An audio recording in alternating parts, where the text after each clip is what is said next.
City কর্পোরেশনের যে বর্জ্য অপসারণ করে আমরা আমিনবাজার ল্যান্ডফিল্ডে দীর্ঘদিন যাবৎ আমরা সেখানে উত্তর সিটি কর্পোরেশনের প্রতিদিন প্রায় ৩,৫০০ থেকে ৪,০০০ টন বর্জ্য আমরা আমিনবাজার ল্যান্ডফিল্ডে অপসারণ করি।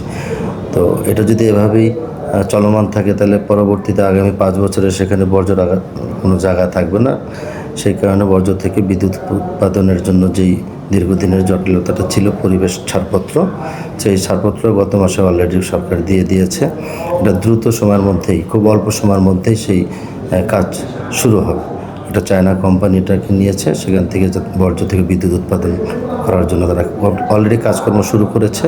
আগামী মাস থেকে চলমান থাকবে কাজ। এর মধ্যে তারা বিদ্যুৎ উৎপাদন করবে।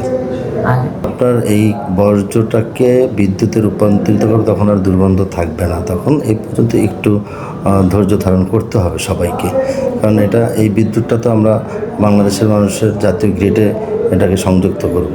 এটা ভালো, কারণ বিদ্যুতের যেই বিষয়টা আমাদের দেশে এখন আছে চলমান অবস্থায়, সেই বিদ্যুৎটাকে আমরা ঘাটতি হিসাবেই ব্যবহার করে থাকি। ওখান থেকে যখন ৪৫ মেগাওয়াট বিদ্যুৎ জাতীয় গ্রিডে সংযোগ হবে, তখন জনগণই উপকৃত হবে, আর এই দুর্গন্ধটা তখন আর থাকবে না।